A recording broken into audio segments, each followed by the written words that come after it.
Welcome to Transqat. I'm Claire McCarthy. John Killacky began his career in the arts as a dancer. He moved into arts administration, working as a tour manager for choreographer Laura Dean and managing Trisha Brown's dance company. He served as senior program officer for the arts at the Pew Charitable Trusts and director of the Walker Art Center in Minneapolis. In Minnesota, he got involved with grassroots political organizing. John was executive director of the Yerba Buena Center for the Arts in San Francisco and later at the Flynn Center for the Arts in Burlington, Vermont. He is also a two-term legislator in the Vermont House of Representatives. Oh, great. Just talking to yourself once again. Story of my life. I can hear you. You can hear me. I can hear you, and you look beautiful. Oh, and, thank you. That's kind. For John. a 60-year-old woman, you're doing just fine, girl. No, we're not recording yet. No. John, it's always lovely to talk to you. Welcome to Transqat.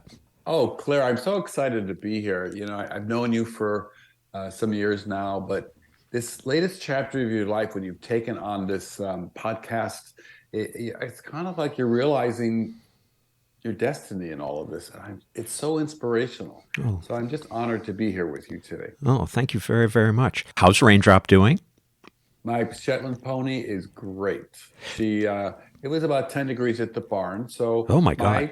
My toes and fingers were freezing today, but she was just fine. She's big and furry, and I have a little coat for her. So she was fine. And we ran around in the indoors, and she had treats. So she had a good morning. Does she do better in warmer weather, colder weather? Does it make a difference when you're a Shetland pony? Well, in the warmer weather, there's flies. And so the flies bite the horses, so they don't like that. And then it's a little gross when you're around horses in the summer because the flies actually land on their eyeballs, and it's just gooey for them. So when she's in her pasture and the flies don't bother her, she just starts whinnying for people to bring her in. The diva knows what she wants. So she probably prefers spring and fall when the grass is at its sweetest and the flies aren't around. I wanted to start there because the fact that you have Raindrop in your life is not some impulse buy. It was not a midlife crisis. Your relationship to Raindrop is very special, and I was wondering if we could just start there. Tell us a little bit about why Raindrop is in your life and what that means to you. Well, it was a midlife crisis in a way. As a child, my father sold cattle at the Chicago stockyards. He and I had a very tumultuous relationship, and I think it was very difficult for him. There's 5 children in my family. I was the middle child, the first boy, and for my father to have an effeminate son, I think was not what he thought would be in the cards for his family. So we had it was a very difficult relationship. But the one thing I loved doing is, since he sold cattle at the Chicago stockyards, he had to go on weekends out to the farms, to the farmers, and convince them to give him the cattle so he could sell them and he'd get his percentage. And I loved going with my father to that. We didn't talk much. I mostly looked out the window. But one day we were in Millersville, Illinois, and we went to visit this family that had cows, of course, for my father, and they raised Shetland ponies. It's pouring rain, and I watched a Shetland pony foal being born. And for a city kid, that was magical. Wow. And her name was Raindrop. And so this is in the early 60s now. And whenever my father would go to that region to talk to farmers, I would go with him, and he would just let me off in the morning, and I'd be out in the field with Raindrop, and she was like my spirit animal as a kid and my best friend. I loved this animal for years. You know, high school came along eventually, and other interests prevailed. Right. It was a time of joy for me with this animal. It also was something that I shared with my father that was positive. And so throughout my life, I had ridden, but in 1996, I had surgery that paralyzed me from the neck down. And so I'm paraplegic. I walk with a cane, and I couldn't ride horses anymore because you need strength in your legs to ride a horse. we were living in California with my husband, Larry Connolly, and I said, let's go see Shetland ponies.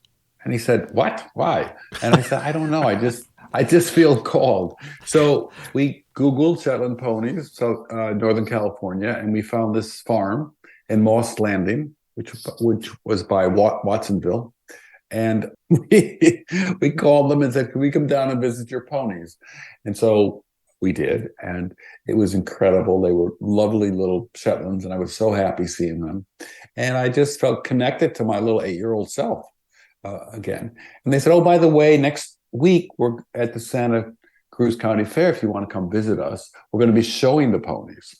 So I said, oh, yes, I will come down. And so we went, and they were showing them in carts where the ponies were pulling the carts. And in driving a pony, you don't need your legs. It's all upper body strength. And yeah, all upper body holding the reins. And I said to Larry, I think I can learn this. And he was like, oh my God. But I have to just jump in there. Full disclosure. I have been friends with John's husband, Larry, for some decades now. And neither one of those responses is surprising me, John. As you describe them, that seems right in character with my friend. So, well, your friend was also very positive and supportive of this crazy notion. So I would go down and I would learn how to drive. And I started showing a pony named Candy, and she loved being in the show ring. So I had a great time around county fairs with the pony. A year later, in May, in the pouring rain, another pony was born, and she was the exact same coloring as my childhood Raindrop.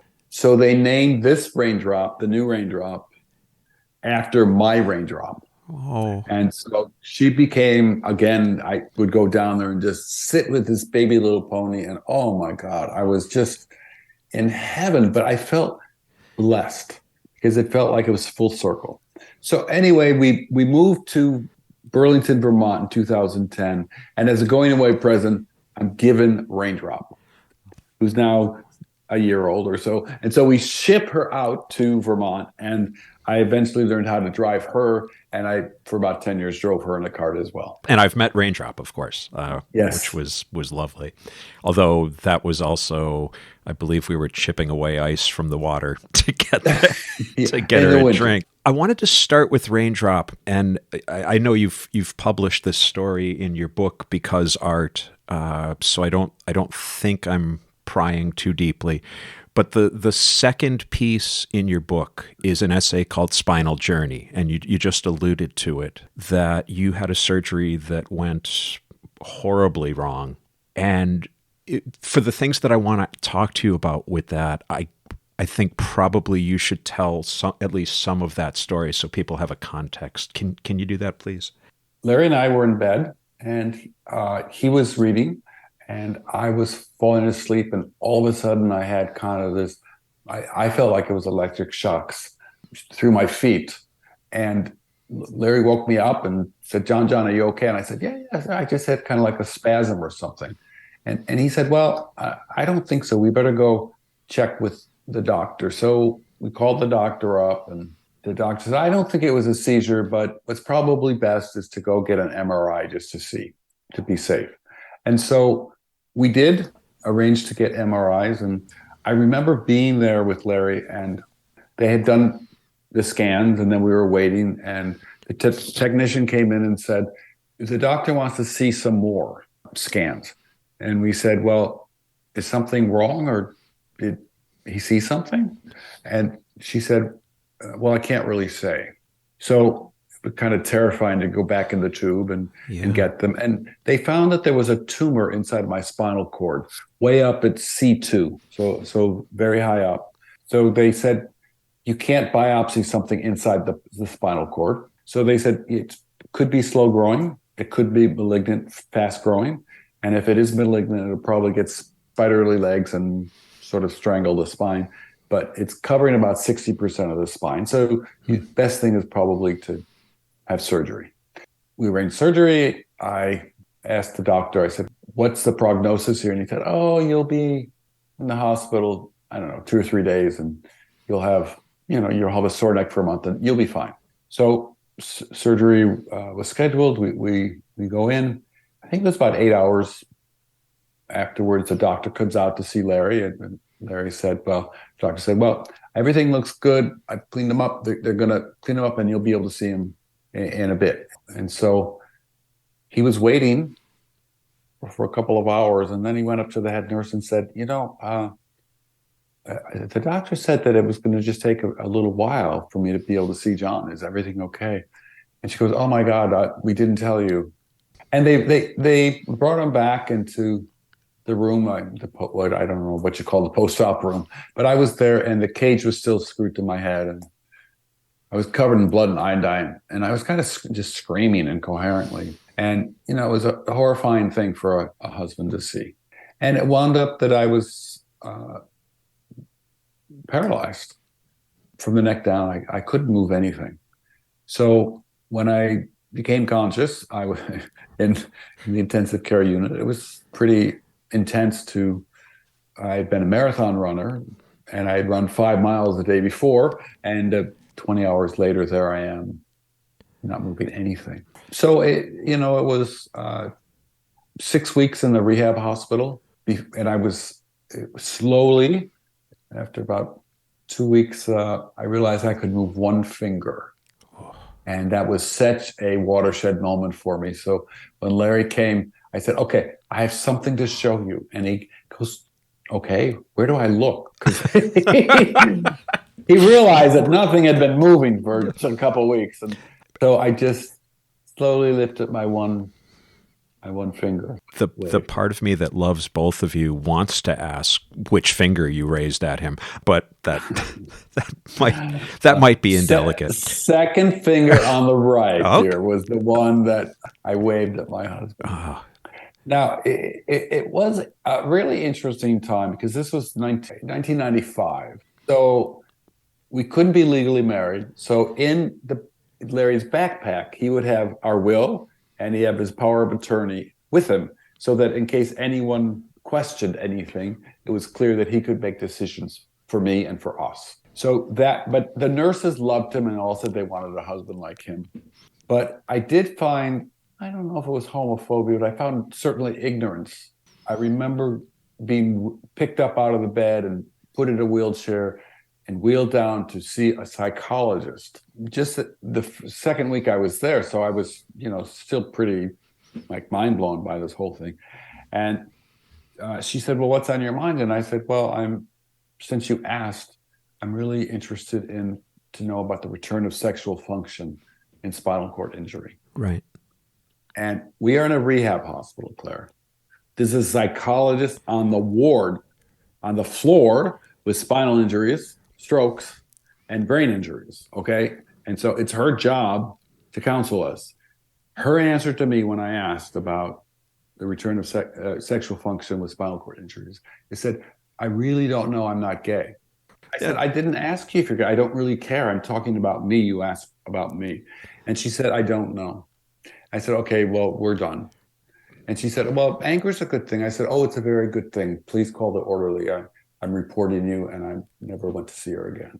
Now, that incident, years later, became a book that I co-edited called Queer Crips, Disabled Gay Men and Their Stories, because I began to know a lot of disabled men and realized that there wasn't really literature for these ignorant people like that psychologist I had. And I wanted to have it on her bookshelf so that in the future, if someone asks, if she wants to say she doesn't know, then she can say, "Well, here's a reference book for you all." I don't know, but here's the resource that would help. And it's something that's not clinical, but deeply human. And yes. And from the heart, from all these people that you were talking to. I ask you about this because this is a podcast about transgender issues, and I think that's a point of intersectionality with us, is the relationship to the body, as was, as is, as might be. We have spoken, you and I, about the distress that you felt in that moment, the anger, the fear, to a point of almost incoherence. It was so overpowering. that's not far off what I've felt about my body before I started transitioning. There's a quote in your book, which again is called Because Art, where you say debilitation fueled self-loathing. And I've read your book a couple of times now, and the first time through, that one got the highlighter because I lived that.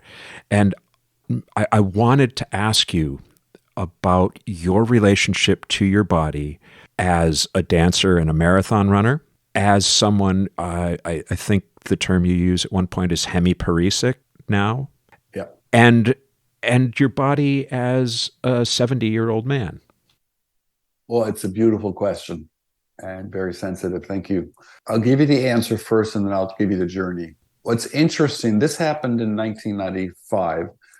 And so I've lived with this for a long time. I have no sensation in my legs. I have a lot of pulsing in my feet. That's neuropathy. That's very difficult. But I could step on glass and I wouldn't feel it because there's no sensation. It's a kind of a bizarre thing. So in rehab, when I had no legs, no sensation, it was for someone who had been a ballet dancer, a modern dancer, a marathon runner, to not have your legs was, it just was incomprehensible. And for a gay man to lose sensation in my genitals, in my pelvic area, it was like, well, what is sex now? Like if I don't feel something, so I had to really, but all of my affirmations and joys and pleasures were kind of gone. So I did realize as people would pick me up and get me to stand up as they held me and sit me down to take me over to rehab, that somehow it seemed my body could stand up. And so I remember in rehab, I said, I think I could learn to stand up visually. And we're like, what? I said, bring a mirror over and let me have a walker. And I had braces on both legs.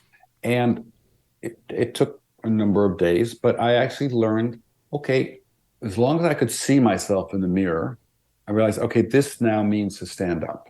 I couldn't feel it, and I lost proprioception, which is a sense of location in my left leg. But I thought, this is what it means to stand up. And did that, and then they had parallel bars, and so we had the mirror at the end. And once I could stand up, I would use the parallel bars and drag each foot as I began to do that. And so I was blessed that I had been a dancer and a marathon runner, because as a dancer, I rehearsed in the mirrors to fix things. And as a marathon runner, I knew it would take a long time to train and stuff. I know you run, so you understand that. So that helped me a great deal. But the debilitation, fuel self-loathing that's in the book is really about, I feel as I'm walking in the world now with my cane, but then I'll look in the shop window and I think, oh my God, that's me. So I still dream with my fully able body these decades later. I do not dream disabled. So I wish I could say that everything's unified and, but in my dreams, I'm running again, I'll be riding again. I'll be just, and I wake up and, okay. So my psyche is still not integrated. Right. And that must be difficult, that transition from a sleeping state where you have all these functions and then you wake up to realize, no, that must be really hard. But and the other thing is there are many gifts in my disability that by moving more slowly in the world, it's been fascinating. I can observe things differently. I also have kind of experienced a hierarchy of disability, which is interesting because I am able to walk with a cane. So people assume I'm less disabled than someone who uses a chair, right, or someone that, and it's well, the loss of sensation can't be seen on the outside, right? If they see you ambulatory, they assume all is well. Yes. And so I've learned a lot about hidden disabilities from colleagues, and trying to understand a fuller spectrum of that for all of us and what that means. Uh, and I'm grateful for that. I'm also grateful. I think, well, in the book, I talk about disability. I talk about artists from the 70s, the culture wars. I talk about a lot of outsider artists, Yes. which is important to me because that's sort of my aesthetic. And also, there's some great queer disabled people that I profile in my book. Eli Clare. Eli Clare. And Great. you gave me Eli's book, Yes. which was very, very powerful. Incredible trans poet and writer. And also Judith Smith, who's incredible lesbian, who uses a wheelchair, who founded the Access Dance Company, Mixed Ability Dance Company. So we journey together. We share things. What was important to me in the other book, Queer Crips, was to tell the story of disability in a way that was honest, because society has what we call inspiration porn. Oh, They yes. want everybody to be happy, and all the people who just said, "Isn't it remarkable how far she's come?" You're Or, "Oh my so God, brave. you're so brave," and you're so inspirational. Um, and so when I put the book together, it was gay men with disabilities. That was the focus of this book, and these men were horny. These men were depressed. Some were suicidal. Some were desperate. Some people, talked about the art they make from it, and all the disability presses didn't like it because it wasn't this inspirational porn about how to overcome your paralysis. Much more sincere. Right. But the queer presses didn't like it either, because it wasn't the buff boys and the lipstick dykes. And What was nice, Claire, is that it came out in Rutledge, and in 2004 it won a Lambda Literary Award. So I'm very grateful for that, because we were able to tell real stories of our lives, and I think, to tie it into this intersectionality you're talking about, what I appreciate about your podcast is you're telling real stories about people's lives, in the trans world. That is, these stories are not told. And like today, I read in the New York Times book review the new Jan Morris biography that's coming out. oh my goodness. The travel writer. Yes. When I remember when I was would have been either a freshman or a sophomore in college when I found Conundrum in a used bookstore that's no longer there, the Boston Book Annex. Remarkable person. If you think about some of these early people older than me, okay. I am covering my mouth so as not to say anything. But these pioneers who, there weren't many role models Yeah. for them. And so I found the same thing as a person with a disability who was then running a museum in San Francisco. There weren't many role models, but there also weren't many role models for a gay man in my lifetime. As a child, there were none. Right. I remember in high school saying to my sister, "I think I'm gay," and she said, "I don't know what that means," because there weren't role models. As you know, I served for 4 years in the Vermont legislature, and it's inconceivable to me that in my lifetime that this could have happened, because I was in San Francisco, and I think it was 1978 when Harvey Milk was assassinated, and the first open lesbian was, what was her name? Karen Clark in Minnesota, but that was 1991. And so for me to be in the legislature, now there are role models. But one piece I wrote in the book is called "Out in the Legislature," and we have a group statewide advocacy for queer youth, and they get together monthly in the different counties over the state. But once a year, they come to the State House as a group and are bussed in from all their towns so they don't feel isolated. And all the out legislators, there were 7 of us of the 180 in Vermont, met with them.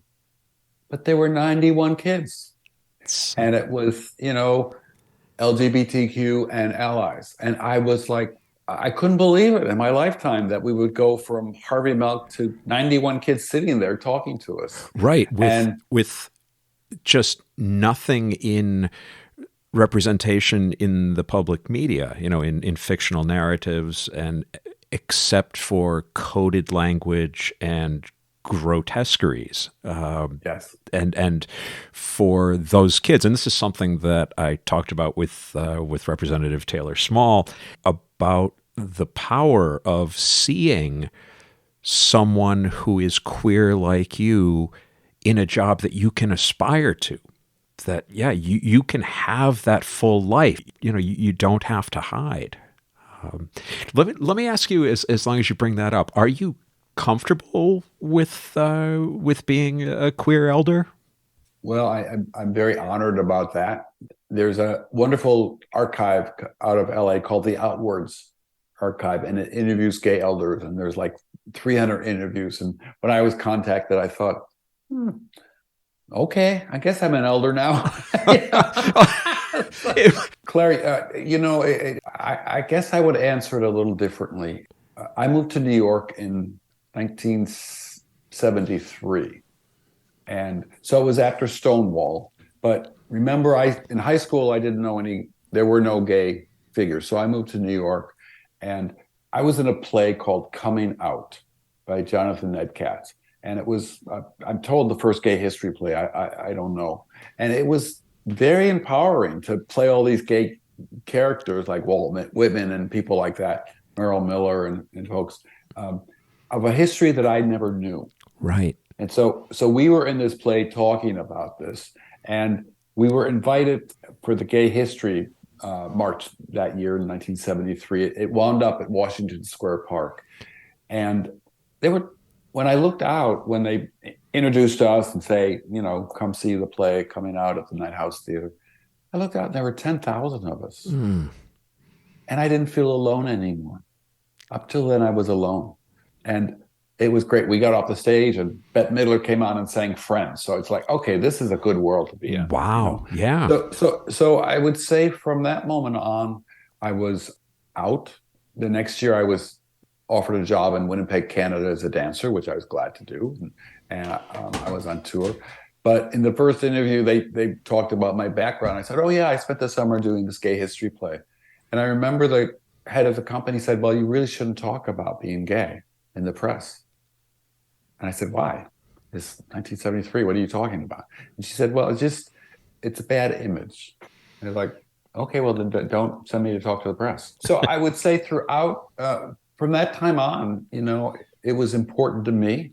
It was part of who I was. And it was also important to find community wherever I was in my jobs and stuff. I have learned from and benefited from my queer community for decades.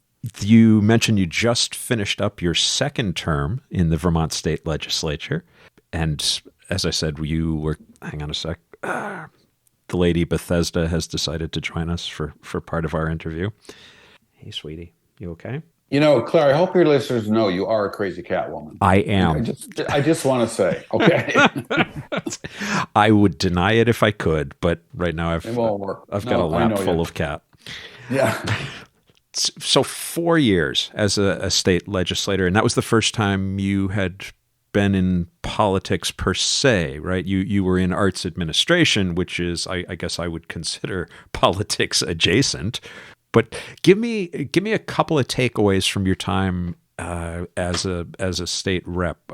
Give me something positive you took away from it, and something that you walked away thinking, okay, this still needs work. It's 2-year terms, and in Vermont, it's a part-time legislature. We only meet from January through May. And for me to go from heading arts organizations and heading philanthropic organizations into being a beginner again was extraordinary. Because, in beginner's mind, as Buddhists talk about, the possibilities are there.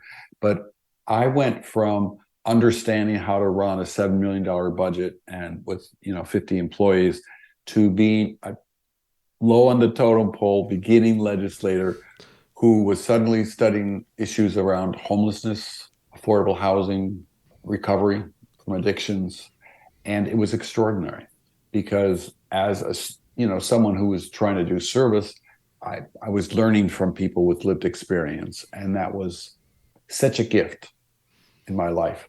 And, if I reflect on it, it's not different than the avant-garde artists that I was interested in and supported. Because the fringe is where all the change happens in the world. And so it was really important to me to be on that fringe. And I felt comfortable on the fringe. Like I would go to the homeless encampments and talk to people.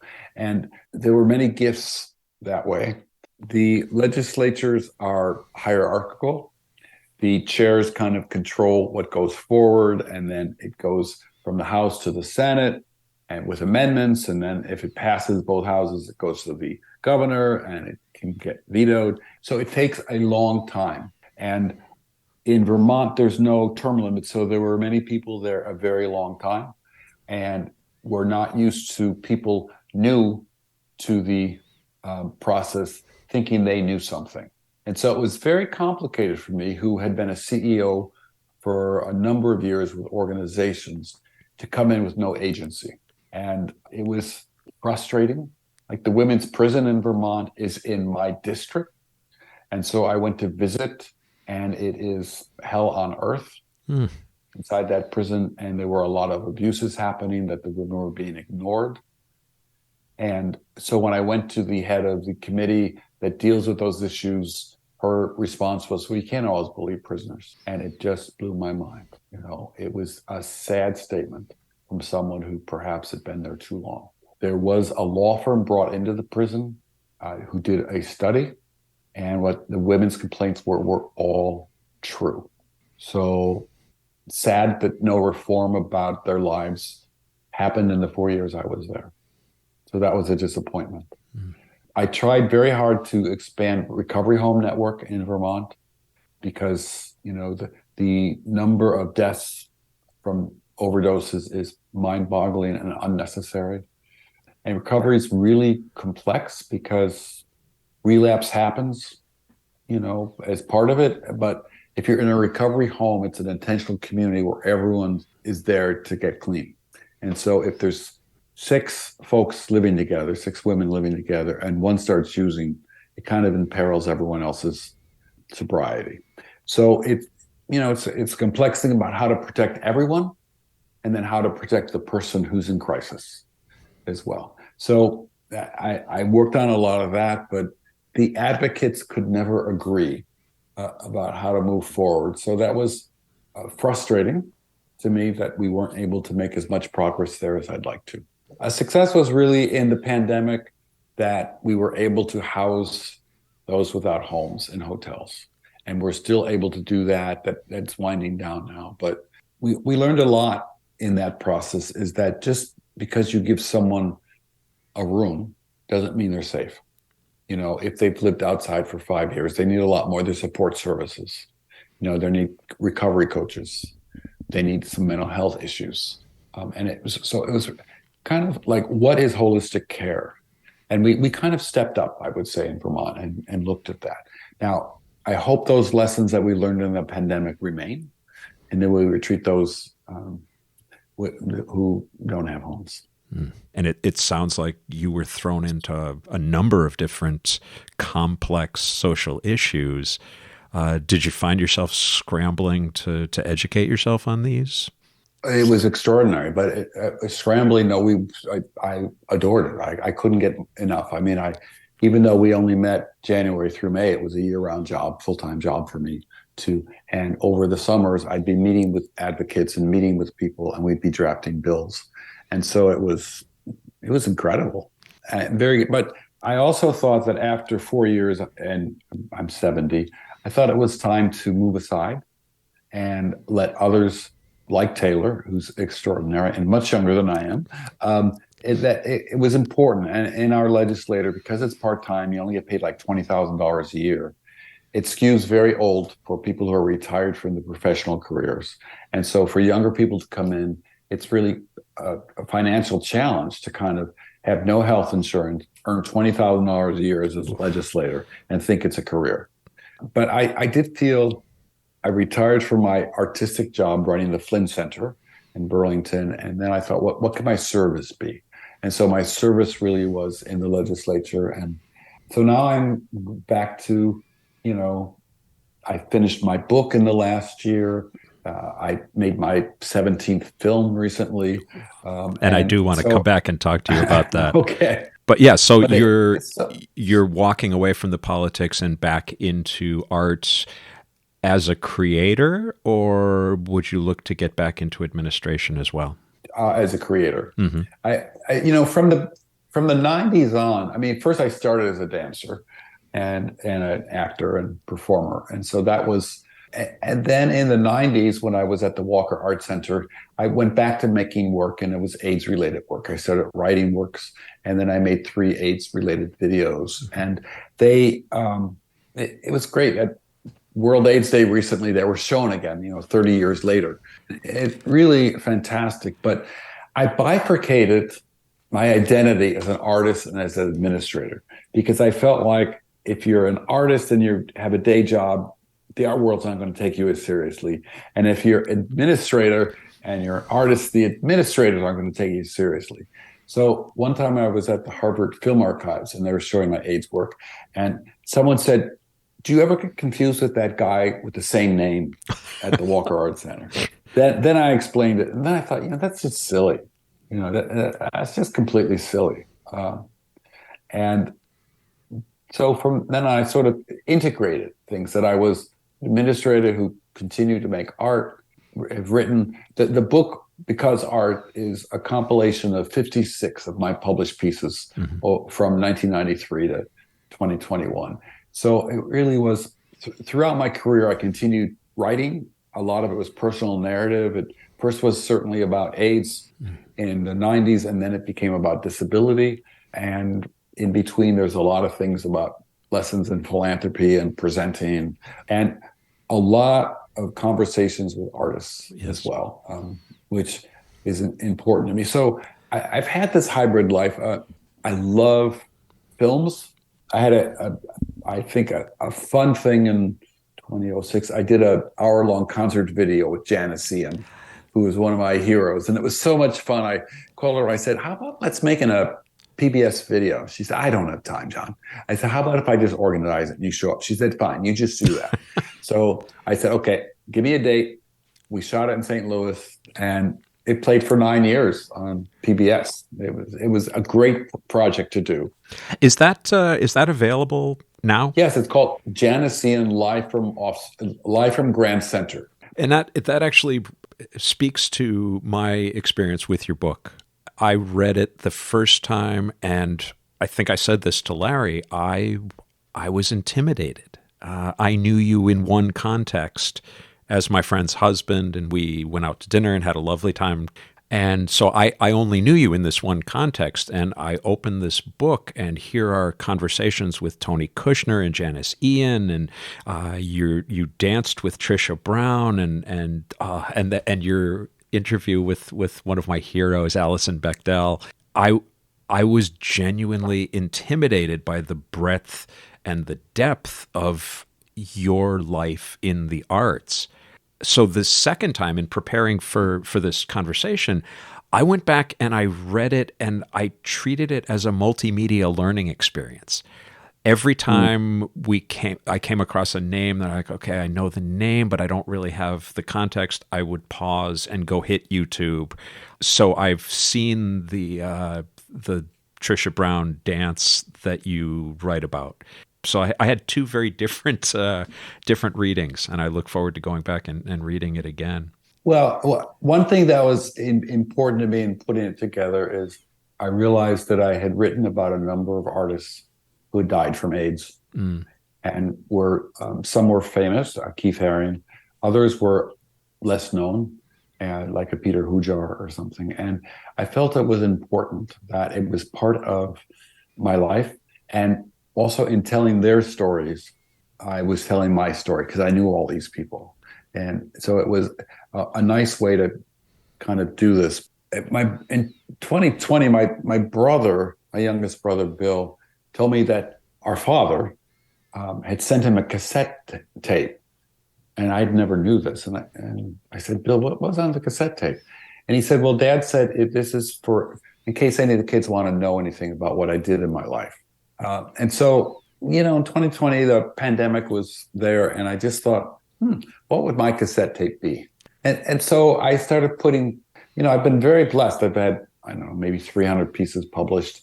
And I started saying, well, maybe there's something there that makes sense. And I didn't know the structure of the book. Was it going to be linear? Was it going to be about the culture wars in the 90s, about AIDS, about what, And as I put it together, and it was fun to kind of have the material shape itself into first these commentaries that I've been able to write, and then critiques of artists, and then these conversations that you mentioned with Allison and Bill T. Jones and Tony Kushner. It was meaningful to me. And then when it was done, it's like, okay, now the panic set in. Well, who cares about this? Who cares about my cassette tape? But this is a dilemma that artists have. As you know, you make something, as you're doing in your artistic way of building your podcast. You decide to do this, and then you have to place it in the world. Yes. And it's a big leap for all of us to think, does anyone want this book? Does it care about anything?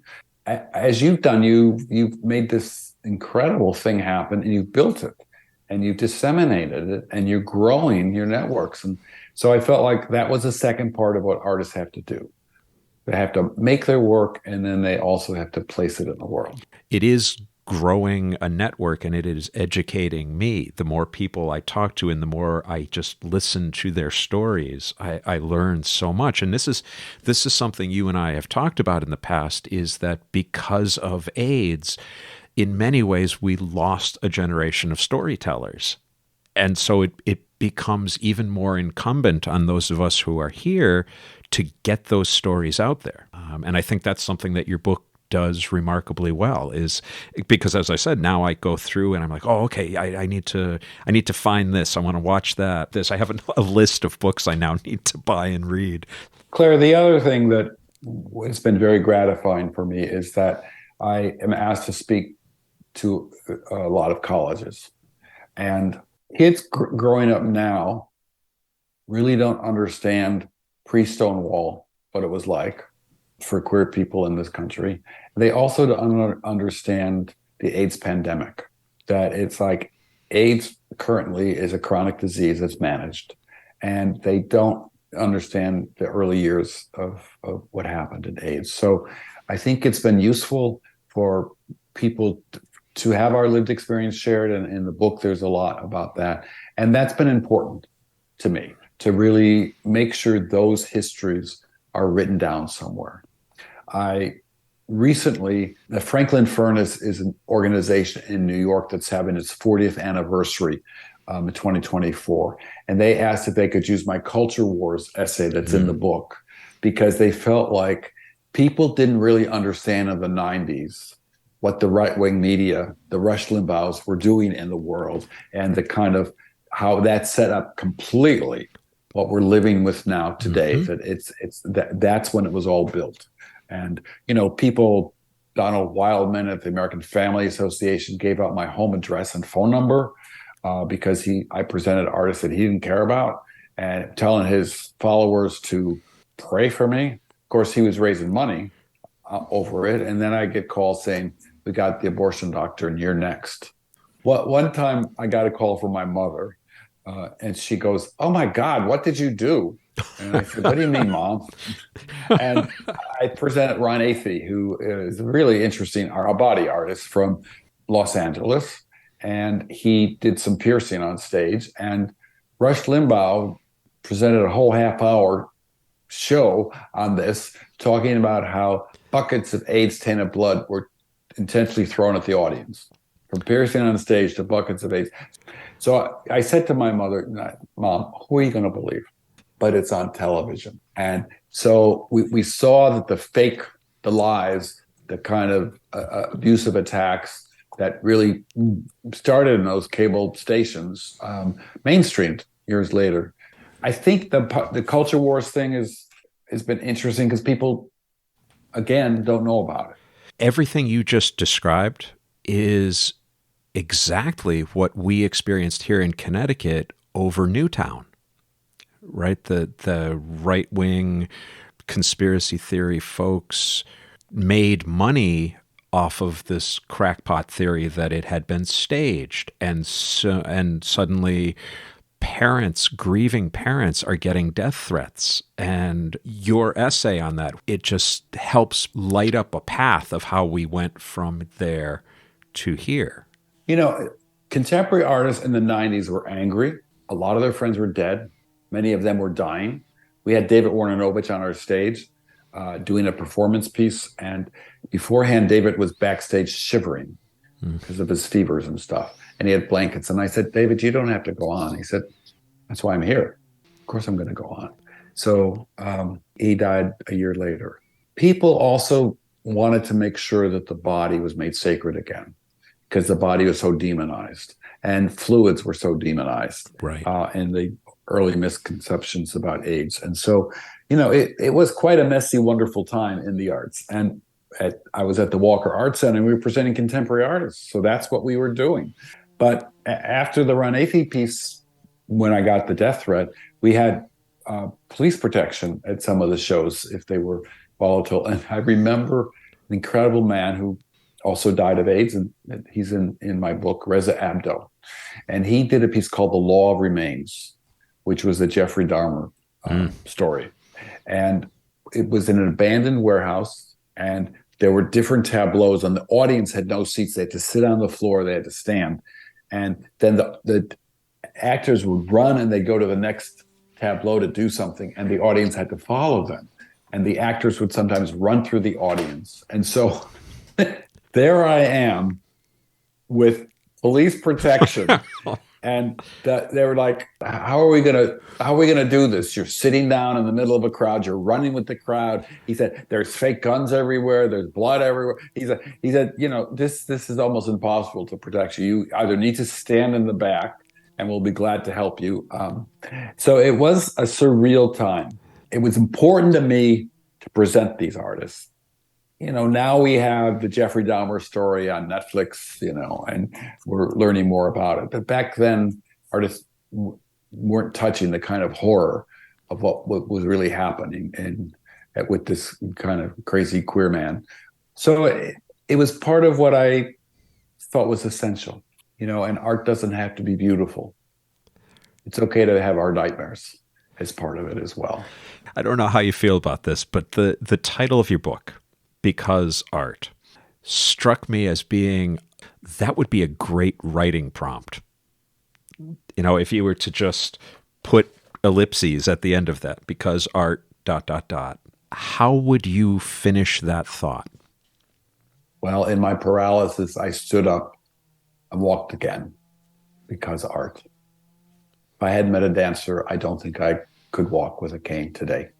I found hope in the AIDS crisis, making my own work, making elegies about lost ones. So I found a future because art. As a politician, I was used to being on the fringes because art. I'm so grateful for all the gifts my life has had because art. Very, very well said. You sent me a link to your latest piece, which is not nearly as controversial as some of the things we were just talking about. It's called Flux, and it's in the style of, or it's an homage to the Fluxus movement of the 60s. Tell me about your film. Tell me about that movement and where they fit together. Sure. I'm thrilled to do that. Yes, I have more controversial films. My AIDS trilogy has me often naked and blood dripping on me. So I've done those kinds of works. My disability stuff, it also has a lot of bodies. Bodies have been very important to me. This piece, the Fluxus movement in the early 60s is people like Yoko Ono, before John Lennon. We kind of joke that, people say Yoko destroyed the Beatles. Well, John Lennon destroyed Fluxus. In this movement, the idea was as important as the product. And the process was also very essential, but the idea could be shared freely. So, for instance, a Lamont Young, who's a composer, one of his performance scores was draw a line and follow it. And so at these festivals, people like Namjoon Pike would take his score that Lamont Young did about draw a line and follow it, and he dipped his tie in a bowl of ink, and then he dragged it along the floor on a canvas, and he put it up on the wall, and that was his realization of Lamont Young's piece. Robert Rauschenberg and John Cage took a canvas and put it on the ground, on the street. They put ink on the tires of a car and drove the car over the canvas, draw a line and follow it. So what was interesting about this moment, it really came from a John Cage class that he was teaching about the influence of Buddhism in the 50s at the New School. And this group of students then took these ideas and they said, okay, we don't need to have necessarily an end product. We just want to take from what the surrealists were doing and kind of turn art on its head. And they didn't want to be in galleries. They didn't want to be in theaters. They were often doing things on street corners. And it became this incredibly rich time. But because they often didn't have products, there wasn't anything to necessarily for museums to show. To represent, and so yeah. It became a very influential movement that moved on to influence the next generation of what's called postmodernists, like in the dance world, taking pedestrian movement and theatricalizing it and doing stuff with that. Andy Warhol was very influenced by the Fluxus people, and he started making his Brillo paintings, and he took everyday objects and made art out of them. Well, that was what I was going to say. Isn't there a sort of DIY aspect to this art? It certainly seemed that way after watching Flux a couple of times, that yes. You are seated and surrounded by a number of very quotidian objects, and then you interact with them each in turn. Yes, beautifully said. I love the way you described it. Thank you. The other thing is each of the little pieces in there references a Fluxus thing that actually happened. So at one point, I take chalk and draw the line on the desk, and that's the Lamont Young score. Another time, I light a match, and that's a Yoko Ono piece. There, and so I go through, and there's like 12 gestures I do with objects, and they're all referencing not the action, but the score. So I take a violin that doesn't have strings on it, and I play the violin in a way that I just tap it and rub my hands up and down. Now, when Namjoon Pike did that particular piece, he took a violin and smashed it on a table. Oh. And that was his execution of that particular score. But I didn't want to smash the violin, but a friend of mine had a violin that didn't have any strings on it. She says, well, it's cracked. And I said, oh, it's perfect. So everything that is on that table was a found object. And I felt like I wanted to do that in a way of taking these everyday objects and making a process-based piece on it. You know, my other pieces have been these personal narratives. I did a piece about the death of my mother that has been shown on PBS. The AIDS pieces, disability pieces. So this was a departure in a way for me. And I finished it. And first, a lot of people don't know what Fluxus is. So they're like, oh, well, we looked it up because we didn't, oh, and what an interesting movement. And, but I wanted it to be that you didn't have to know anything about Fluxus, that it's just this kind of meditation, a process. The score behind it is a very minimalist piece of music. I assume that's specifically chosen as well. It was created with my collaborator, Sean Clute, who is a wonderful sound artist. And I asked him if he would create a score for it. And so it's a 14.5-minute piece. He worked really hard on it. But I said, what's going to happen is the score is to indicate nothing. It's not to give any emotion. It's not to give any direction for the viewer that I'm going to be doing these things. Everything's equal. Nothing has meaning. And that's the Dadaism that yes. it comes out of. Yeah. And he was terrific. He started by listening to reading about Fluxus, and he liked this draw a line and follow it. So he took a stick and was dragging it along his driveway. And then he computerized that. Now you don't hear the stick at all in the piece, but that was his beginning piece of how he would realize draw a line and follow it. So it was a pleasure to work with him. You know, it's as we talked about earlier with the book and other things. When you make something and then you have this, what am I going to do with it in the world? And luckily, you know, it's film festivals are looking at it. And I have a makerspace in Wright River Junction in Vermont that I've been invited to do an installation of three of my works, including my new work, for the month of February. And so that's going to be really fun. It's Junction Arts and Media, and they're going to be showing it. When I sent it to them, they said, "Oh, we love this piece. What does it mean?" And I said, "Well, it doesn't have to mean anything. But if it's in a makerspace where media people are working, I just thought it was a really good place for people to understand the process of making art." I will not spoil it, but I will say that I loved the ending. Oh, you can spoil it. There's a wonderful Japanese artist called AY-O, and all of his Fluxus-related pieces had bubbles. So I had to have bubbles in the piece. I also would like to just tease you for the fact that you slipped your book into the middle of your film. No, well, that's true. It is. But is it in fact between two VHS cassette things? Well, what I did was I thought, well, what is my art? What is my object? And so I realized that my art has been this compilation of 56 pieces, the writing, and the two compilations are my AIDS trilogy videos and my disability trilogy videos. Oh, hence the cassette holders. Yes, so the cassette holders, when I made them, that's how we would show them, right?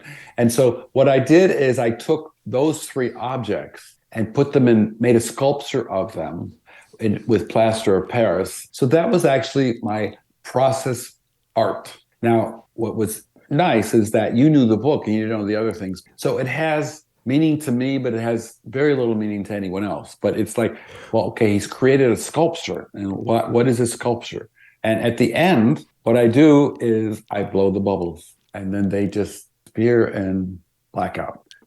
All right, my friend, I have one last question for you. The zombie apocalypse is upon us, and you can either preserve all of Cher's music or all of Cher's movies. But whichever one you don't choose, gone forever. Choose wisely. This is, while John is thinking, the first time John and I had dinner, one of the first things he informed me was that if I said anything derogatory about Cher, he would storm out in a huff.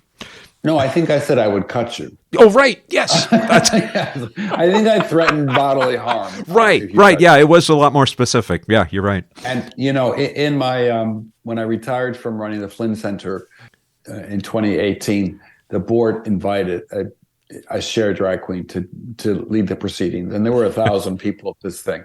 And at first, some of the straight guys thought, how did they get Cher?